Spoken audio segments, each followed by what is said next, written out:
Santa was shining like a national guitar.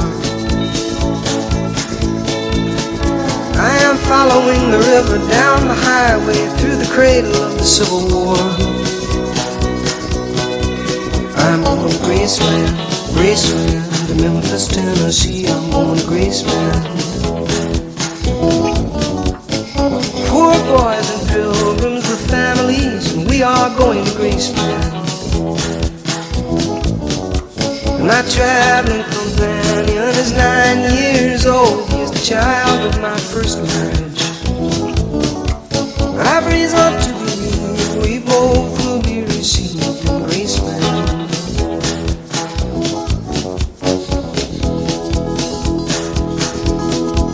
She comes back to tell me she's gone, as if I didn't know that, as if I didn't know my own bed.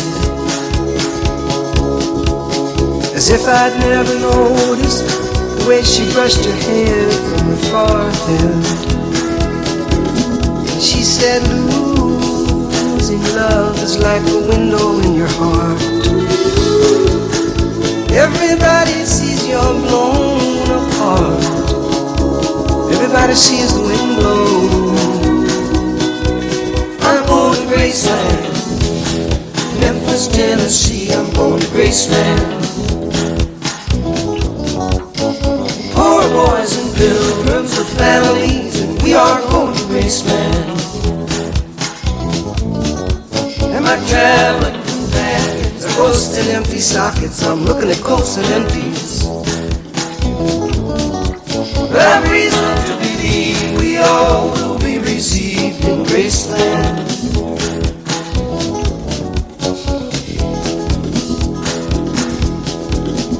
There's a girl in New York City who calls herself a human trampoline. And sometimes when I'm falling, flying, tumbling in turmoil, I say, whoa, so this is what she means. She means we're bouncing into Graceland. And I see losing love is like a window in your heart. Everybody sees you're blown apart. Everybody feels the wind blow. Ooh, in Graceland, Graceland.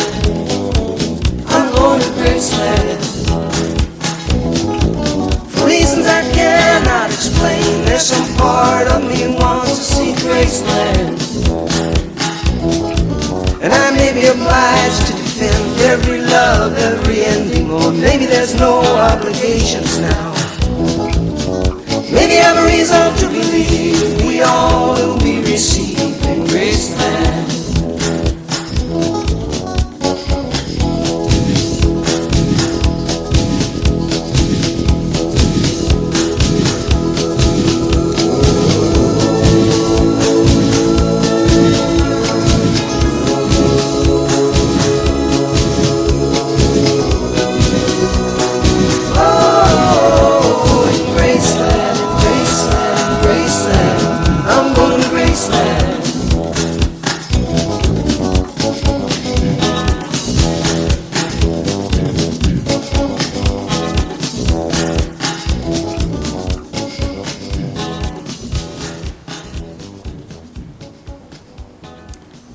Good afternoon and a very warm welcome to everyone.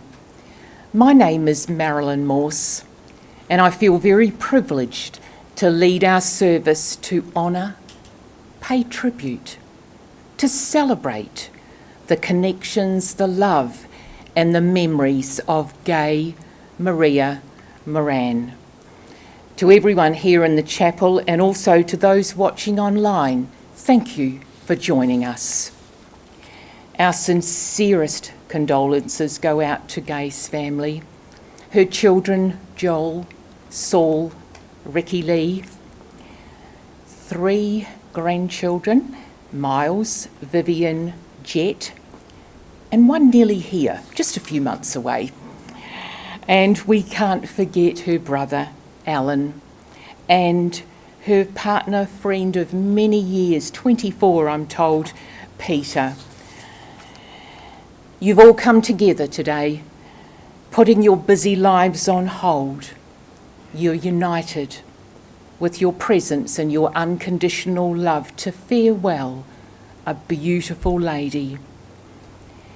Everyone who loved Gay, you'll have your memories, your special times, your recollections, thankful for the diverse ways in which your lives have intertwined.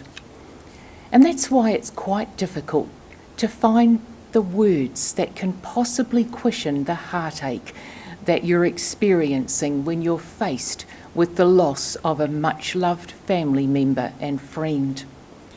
But you're here today so that in your own way you can celebrate and honour her life, a life filled with love and dedicated to the nurture of her family. And seeing you all here today is indicative of the love and the respect that she has earned from each of you. And it leaves me in no doubt that we're saying farewell to a woman who's been a delight to everyone who had the privilege of knowing her. Gay was important to each of you in different and special ways, and although you're mourning her loss, there is still much of her remains. Her love, her values, the lessons, they've all become a part of each of you, and she does leave behind a wonderful legacy with her family. So as we celebrate Gay's life today, you're going to be hearing some specially chosen music, and we'll hear from family as they share some memories and pay tribute to her. I'm very honoured now to read some of Gay's life story, which has been lovingly written by the family. Gay Maria Moran was born at Kogarah Hospital on the 22nd of June 1949 to George and Betty Middleton. Gay had a younger brother, Alan. George, Betty, Gay and Alan lived in the Kogarah area. George was an electrical engineer and owned an electrician business.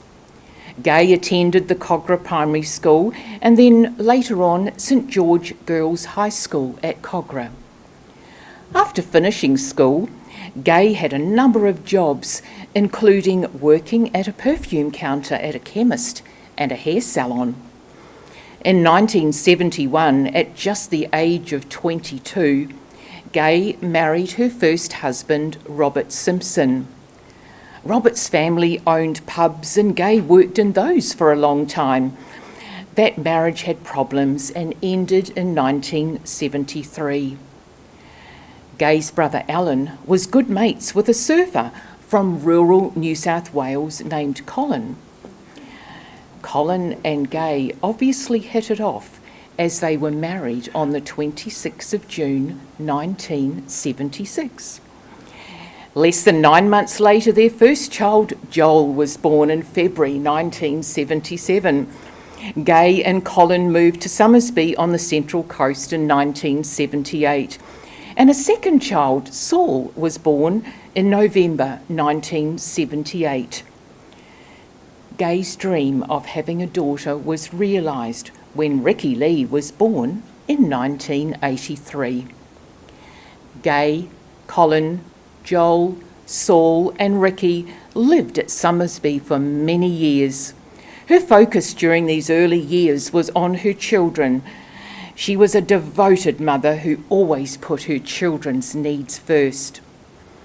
At this time, Gay was also an avid maker of tapestries.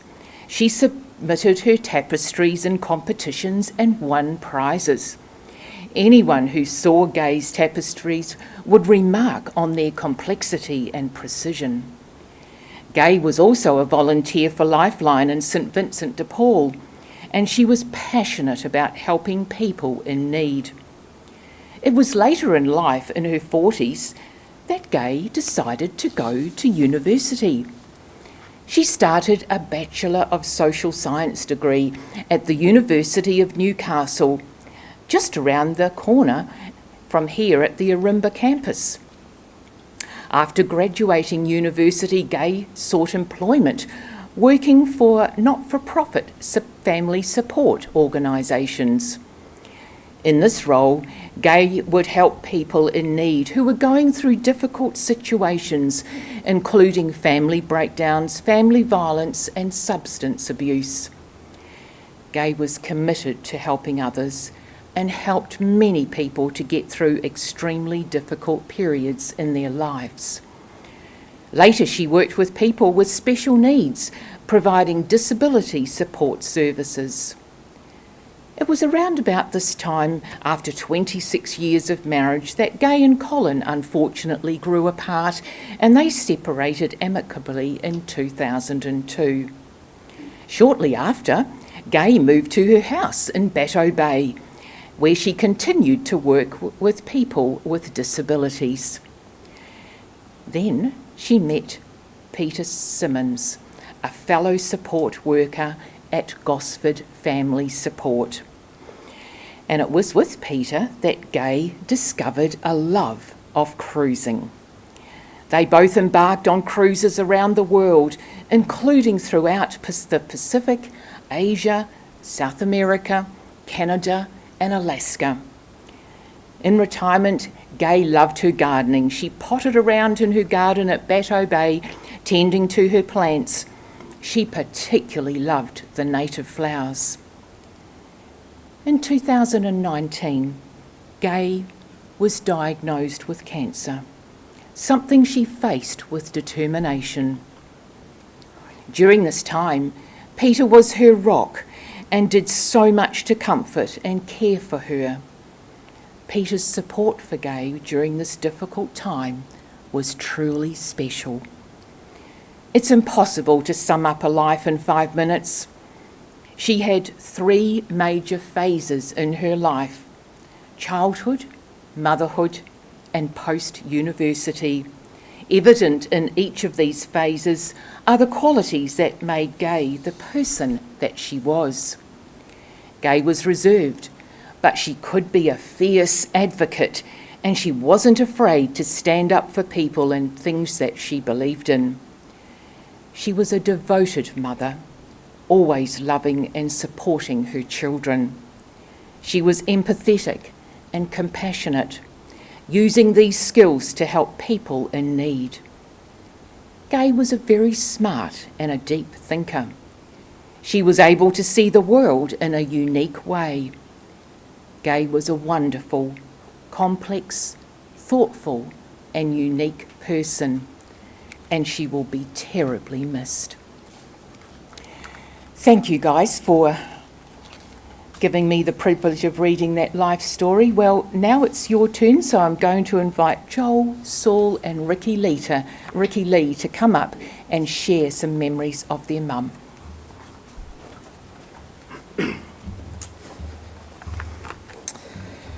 Thanks, Marilyn. That was lovely.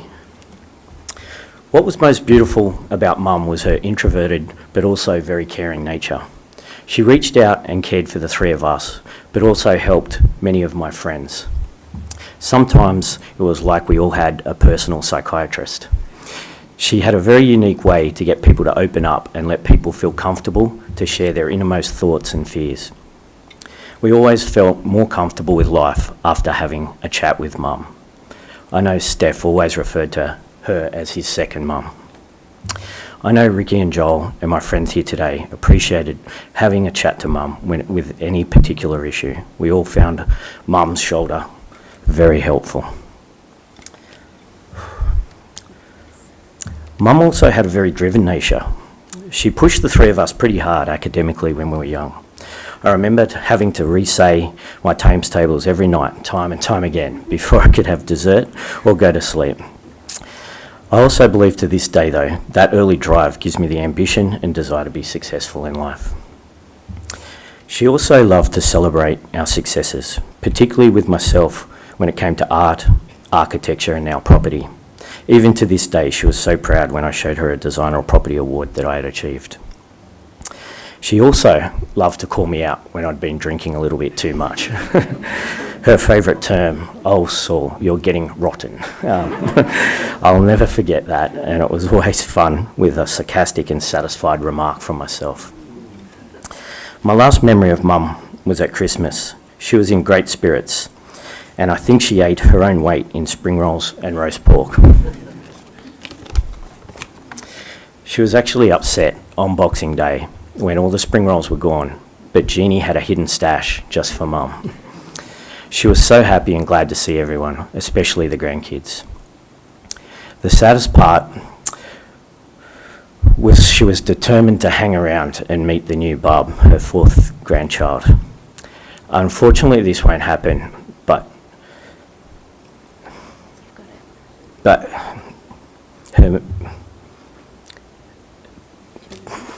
her memory will be passed on. It was so good to get her out of the house and enjoy one last Christmas before she left us. I'm going to stop.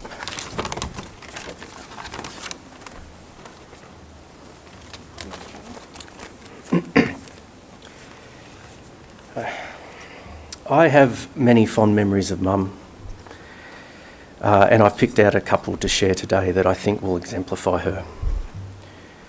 As many of you know, it wasn't until Mum was in her 40s that she decided to get a driver's licence. To say that she was a nervous learner is an understatement.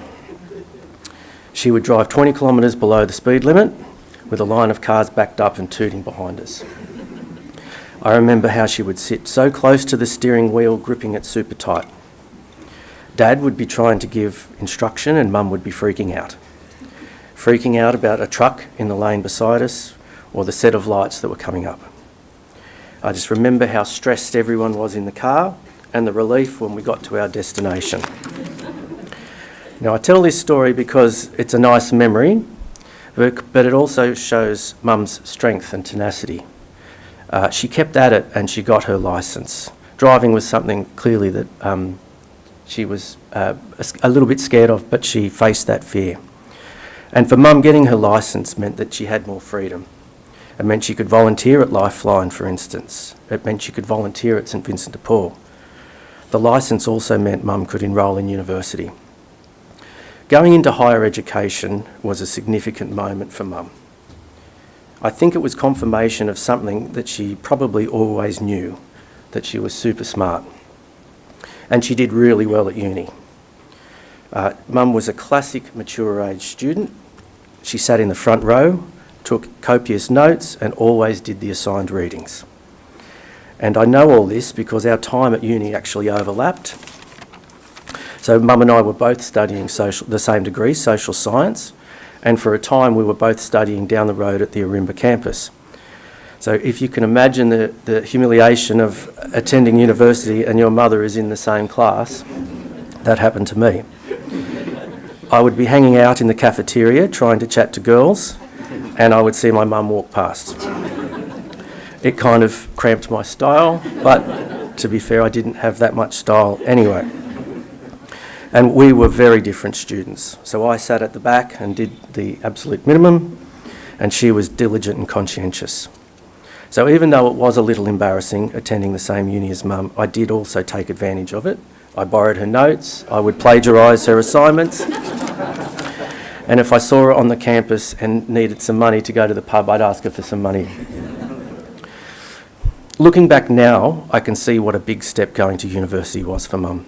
I admire her bravery. She challenged herself. Again, she put herself out there. Again, it shows her enormous determination. And of course, when she graduated, she used that degree to help people, to give comfort and support to people in need. So I think that's amazing and shows the kind of person that she was. Even though it was a little embarrassing, I'm so proud to have shared this moment in Mum's life. So to Mum, I want to say goodbye. I will miss our phone calls. They mostly involve me complaining about the things going on in my life, the dramas with children in particular. And I would tell her all about my latest troubles and she would patiently listen and offer great advice. Sometimes she would gloat about how my kids are putting me through the same dramas that I put her and Dad through. I know for a fact that a large part of who I am how I think, how I work, how I look at the world is because of Mum. And I know that I'm a lot like her in a lot of ways. So I want to pay tribute to a remarkable woman who made such a mark on me and on who I am. I will miss her very much. I also wanted to note the support that Mum gave my wife Kelly. Kelly and I have been together for 22 years, and I know Mum supported Kelly in the same way she always supported me. She listened patiently, she offered advice, and on many occasions they shared stories about how difficult I can be to live with. So Kelly and I will forever be grateful for how she helped our whole household. Before I finish, I also want to thank Peter. Peter, you supported and cared for Mum. You did so much for her over the last couple of years in particular. We are so thankful for everything you did for our family. Thank you very much.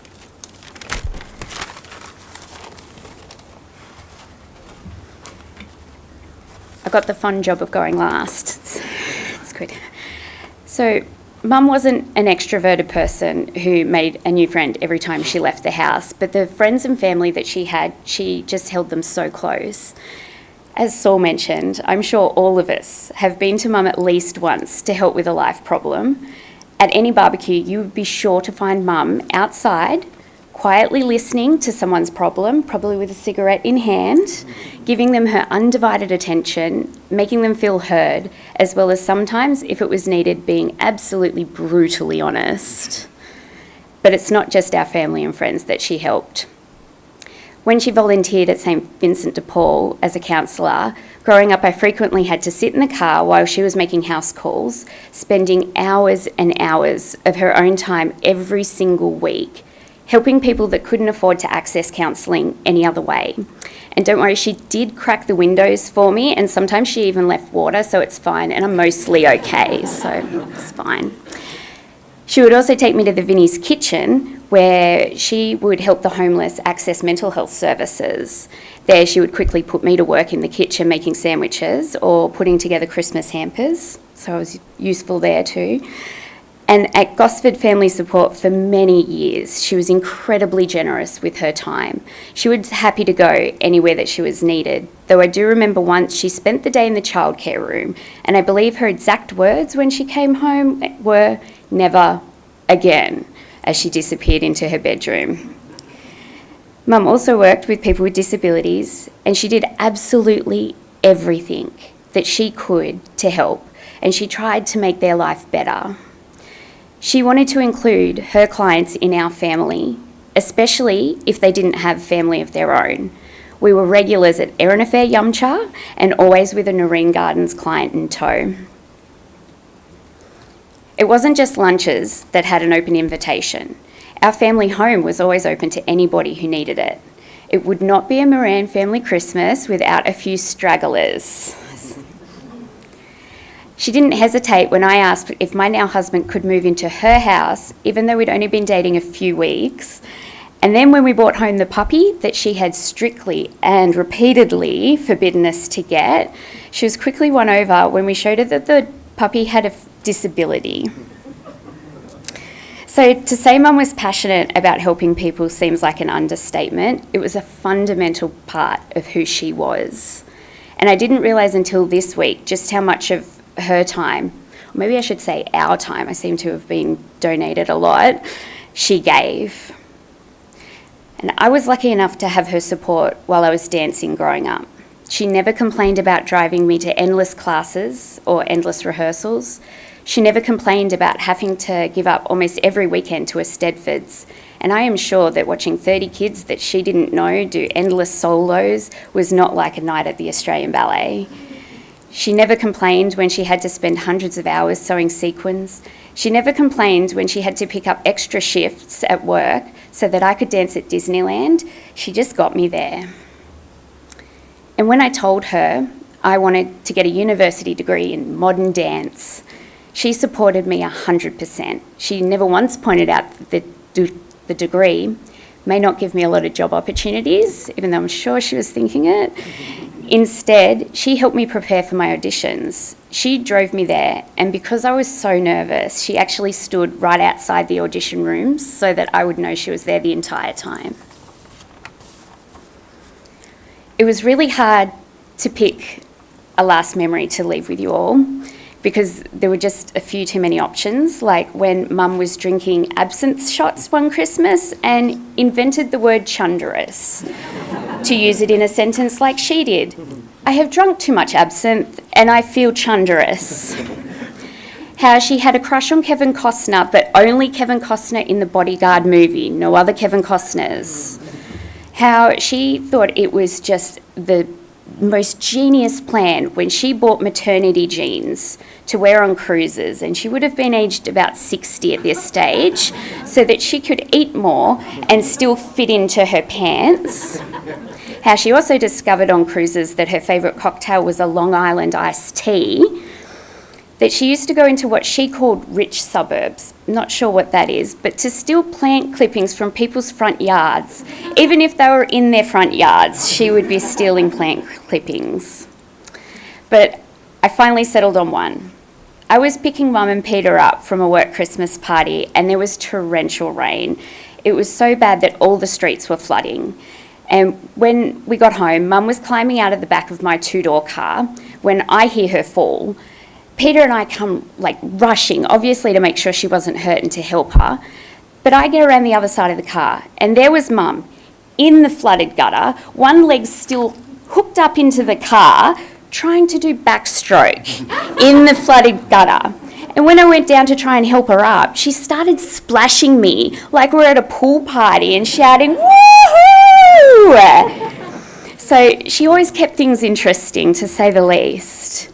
She was so strong. She was so independent, understanding, compassionate, and so incredibly intelligent.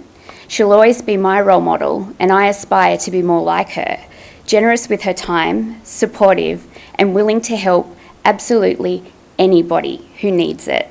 I'm going to miss her every day. And before I sit down, I really want to thank everybody for being here today on behalf of myself, Joel, Saul and Peter. We know a lot of people travelled today and we have people watching online, but it's not just today I wanted to thank you for. We want to thank you for your love and support over this past week.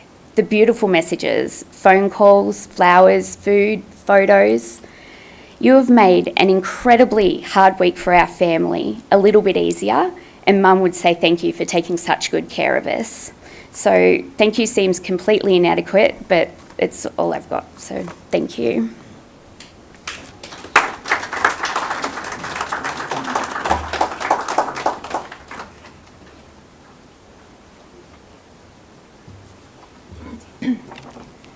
Well, there's nothing wrong with some applause at a funeral. Applause that the three of you could actually get up here and share those wonderful, amazing memories of your mum. And speaking of memories, no doubt you'll all have your own memories as well, and there's never enough time in a chapel service to be able to share them. So on behalf of the family, I'd like to invite you all to the Orumba RSL, and that's where you can enjoy some refreshments and keep sharing those memories. Well, we're going to take a moment to pause now. The family have chosen a lovely collection of photos to share with us today. And I suppose that's why you chose the song from Kevin Costner, The Bodyguard. I Will Always Love You. If I should stay, I would only be in your way, so I'll go, but I know I'll think of you every step of the way.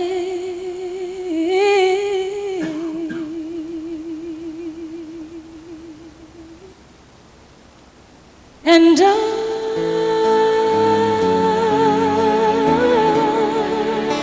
will always love you.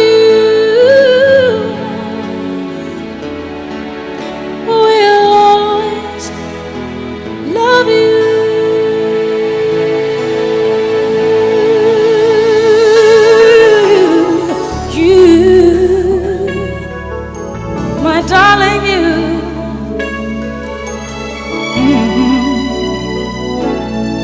bittersweet memories. That is all I'm taking with me. So goodbye, please don't cry. We both know I'm not what you need. And I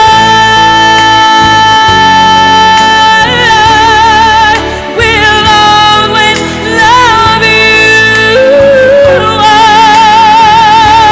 I will always love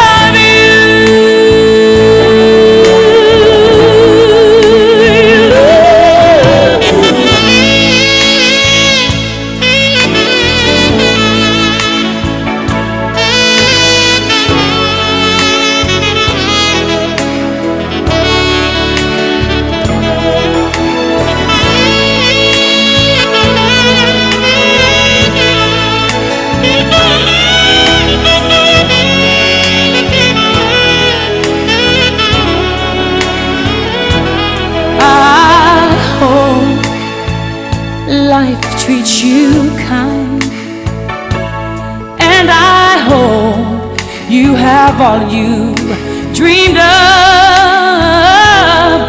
and I wish you joy and happiness, but above all this I wish you love.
Well, photos certainly bring back beautiful memories, don't they? I've chosen a poem today which I think you'll all agree reflects Gay's life. Some people light up rooms with their laughter. Others brighten the world with a smile. Many will make you feel happy by sitting nearby for a while. Some folk can cheer up a cold day with just a few words or a glance. Others can make things seem better if you give them just half a chance. But there are some people whose whole life is a blessing, not just a moment, a smile or a word. They make all around them feel special, no person ignored or unheard. They give all they have, and then they give more while helping people get through. It's not about thanks or a mention. It's something that in them they do. And when it's time that they sadly must leave us, we grieve, but also we smile. We give thanks that our lives were connected and were tucked in their heart for a while. For now, you will carry Gay in your hearts, grateful for the impact that she has had on your lives. You will remember your love for each other, and from hearing the words, from her family and reflecting on her life, I think we can say that she had a rich and an interesting life, and she lived it to the fullest. As we commit Gay, Maria, Moran's precious memories to your hearts, you thank her for the gift of love that she gave you all. You ask for the strength and the courage that she always showed to hold you and guide you in the days to come. We now leave Gay to rest in peace. Gay has left memories that'll never fade. The beautiful truth is that you now hold not just your grief, but the legacy of someone unforgettable. Her last act of love was handing down her legacy to you, and your final act of love will be creating something with it. She was incredibly lucky to be surrounded throughout her life by a wonderful family, and she no doubt left this world knowing that she was truly loved, and there is no greater gift. I'd like to thank you all for being here today, and during our last song, you're invited to come up and place a little posy of flowers, which the family have spent many hours yesterday putting together, and they're flowers from Gay's garden. So please do that on leaving during the last song, and don't forget to join the family at the Arimba RSL. Thank you and take care.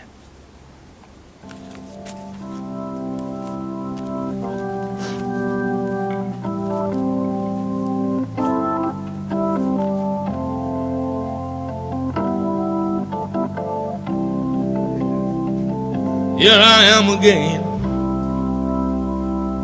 back on the corner again, back where I belong, where I've always been. Everything the same, it'll never change. I'm back on the corner again, your little healing game. Down those ancient streets, down those ancient roads, where nobody knows, where nobody goes. I'm back on the corner again, where I've always been, never been away from the healing game. Where the choir boys sing, Where the choir boys sing, where I've always been, where I've always been. sing a song of soul. Sing a song of soul. Baby, don't you know, Don't you know, don't you know? we can let it roll We can let it roll on a saxophone, on the saxophone. Backstreet Jelly Roll, Backstreet Jelly Roll. in the healing game. All right.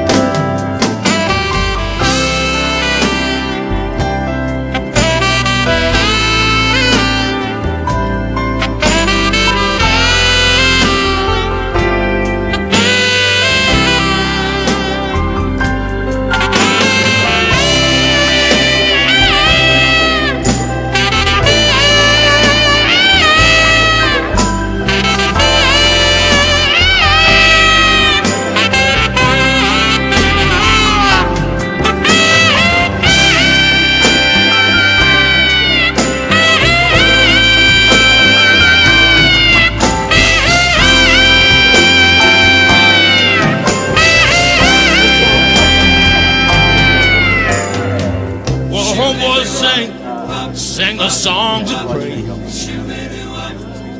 about the golden days in the healing game.